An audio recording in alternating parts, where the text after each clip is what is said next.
Sana Khurshid. Sana Khurshid. Sana Khurshid. Sana Khurshid. Vakil Sana Khurshid. Hello, today we will be interviewing a lady who for us is a symbol of strength and resilience, Sana Khurshid. Sana had a car accident back in 2002 and she has come a long way since then. It was a weekend, so her family decided to go on a road trip to Islamabad. They were on the motorway when suddenly the car's tire burst and the driver pressed the brakes, resulting in the car to topple over. In that accident, she lost a sister and her 2-year-old niece was badly injured.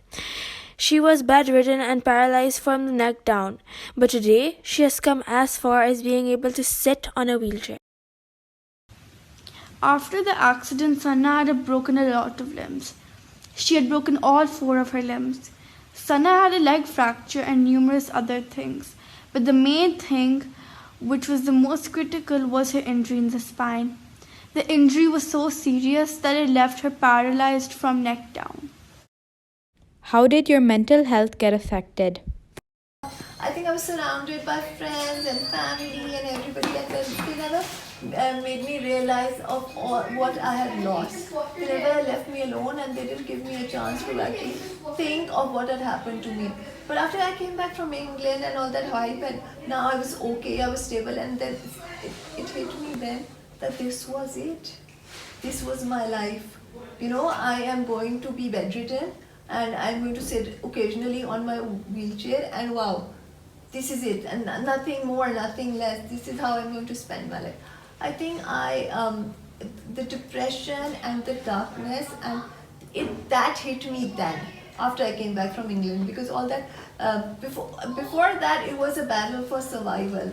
So you know, I realized that surviving was the easy part. Actually living this life, that was the tough job, and I wasn't ready to cope with that. Oh God, I went through a really bad patch. I used to see, I had shed so many tears that I think I never even cried anymore, because I was beyond that. I was beyond that feeling of, I just felt numb. And that was like the worst period of my life, and I don't know, I am very lucky that my family really, they surrounded me, they used to buck me up. But at that moment you don't want to hear that. You don't want to hear people say that, oh, it doesn't matter, it'll pass, it's not the end of the life, so now you'll make something of your life, don't worry, we're all here. Those words are just meaningless. They help later on, but at that moment I was not in a frame of mind to accept. Sana's family supported her and helped her get through the hard times. They encouraged her to start her education again, so she took an online course and then studied law. Today, Sana is a very successful lawyer fighting her own case against the court. She is trying to convince the government to put ramps all around Pakistan in order to help the wheelchair users. When Sana got out of the hospital and back to Pakistan, she wanted to make her life normal again. And to do that, she had to go out and socialize. But that was hard for her since the facilities for her travel weren't present in Pakistan. So one day, she was sitting at home and decided that enough is enough. She has to do something about this. So she wrote letters to relevant authorities. The answer to these letters were quite relevant, but sadly, no actual steps were taken. So she took this matter into her own hands and decided to go to the court and fight for her rights. How did people react when you went out of the house? I don't know, people in Pakistan have a habit of staring anyways. So I remember when people used to stare at me, I used to feel very self-conscious. I just wanted to die. I remember because I can't eat on my own, my sister feeds me. So you know, eating in public, I used to feel like a freak, and people used to stare all the time.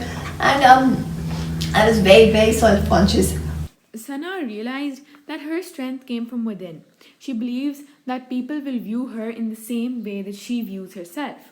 So once she stopped treating being fed like a big deal, no one really treated it like a big deal. Her sister was uncomfortable being on camera, so here's a voice recording. There was no time to react. We had to be practical. I couldn't cry and sit over there and cry. There were a lot of things to be done. So there was no time for emotional drama, nothing. Everyone had to be practical. She was fully covered with blood. I couldn't see her clothes. She was wearing lilac clothes and they were all maroon. We were just going through whatever was happening at that time. We had to be practical and do things. How you view yourself? People view you like that. They take you for what you think your worth is.